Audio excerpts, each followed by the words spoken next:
আসসালামু আলাইকুম, welcome back to my another interesting video.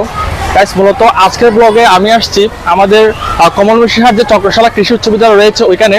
তো এই স্কুলটি মূলত 1944 সালে প্রতিষ্ঠিত হয়ে আজ অবধি অত্যন্ত কৃতিত্বের সাথে তাদের শিক্ষা কার্যক্রম চলমান রেখেছে। সো আজকের এই ব্লগে মূলত আমি অনেকের রিকোয়েস্টে এই স্কুলটির নান্দনিক সৌন্দর্য দেখানোর চেষ্টা করবো। মূলত আজকে হচ্ছে ক্লাস টাইম। যারা চক্রশালা কৃষি উচ্চ বিদ্যালয়ের সৌন্দর্য দেখতে চান আজকের ব্লগটা টোটালি মিস করবেন না। এই মুহূর্তে দেখুন আমি আছি চক্রশালা কৃষি উচ্চ বিদ্যালয়ের মাঠেই, এবং এটা হচ্ছে একদম হাইওয়ে রাস্তার পাশেই বলা যায়। আমার এই পাশে হচ্ছে পুরোটা হাইওয়ে রোড, মূলত এখানে অনেকে আছে। সো আজকের ব্লগে আমি আপনাদেরকে পুরো ভিডিও দেখার চেষ্টা করবো। Let's go. এই মুহূর্তে আমি আছি একদম হাইওয়ে রাস্তার পাশে। দেখুন এটা হচ্ছে হাইওয়ে রোড, এবং আমার ঠিক পেছনে এটা হচ্ছে আপনার চক্রশালা কৃষি উচ্চ বিদ্যালয়। সো বেসিক্যালি স্কুলটা হাইওয়ে রাস্তার পাশে হওয়াতে স্টুডেন্টদের জন্য অনেক সুবিধা আমি মনে করি। এবং আমার এই পাশে, আমার বাম পাশে যে মাঠটা দেখতে পাচ্ছেন এটা হচ্ছে ওই স্কুলটির সেন্ট্রাল ফিল্ড। এবং অনেকে কিন্তু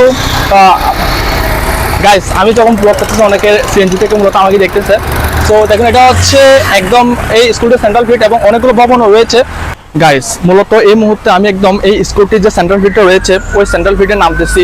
মূলত এই যে সেন্ট্রাল ফিল্ডটা রয়েছে এই ফিল্ডে কিন্তু বিকালবেলা অনেক স্টুডেন্ট তারা ক্রিকেট, ফুটবল এসব খেলে। বাট আমি যেহেতু সকালবেলা এসেছি, সো ক্লাস টাইমও চলতেছে, যার কারণে এখানে কিন্তু তারা ক্রিকেট, ফুটবল কোনো কিছু খেলতেছে না। বাট আরেকটা তথ্য আপনাদেরকে দিয়ে রাখি, আমার এই পাশের যে মাঠটা রয়েছে এখানে কিন্তু কুরবানির সময় গরু মহিষের হাট বসে, যার কারণে এই মাঠটার সৌন্দর্য কিন্তু অনেকটা নষ্ট হয়ে যায়। সো আমি স্কুল প্রশাসনের বা স্কুল কর্তৃপক্ষের কাছে অনুরোধ রাখবো এই ধরনের ফ্যাসিলিটি যেন এই মাঠগুলোতে না দেয়, কারণ মাঠ শিক্ষার্থীদের, সো শিক্ষার্থীদের যে মেধা শক্তি বিকাশে, শারীরিক সুস্থতার জন্য মাঠ আমাদের অবশ্যই প্রয়োজন। সো যার কারণে এইসব শিক্ষার্থীদের দখলের যে জিনিসগুলো রয়েছে বা তাদের জন্য সেবামূলক যে জিনিসগুলো রয়েছে, আমি মনে করি ওইখানে বহিরাগত কাউকে অ্যালাউ না করা উচিত, এবং কোনো ফেসিলিটি যেন বাইরের মানুষের যে মুনাফা লাভের জন্য কোনো ফেসিলিটি না দেওয়া উচিত বলে আমি মনে করি। দেখুন কত সুন্দর মূলত।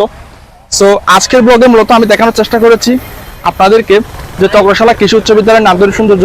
সব মিলিয়ে আজকের এই ব্লগটা আপনাদের কেমন লেগেছে আপনারা অবশ্যই জানাবেন, এবং বারবার লাইক, কমেন্ট, শেয়ার করবেন।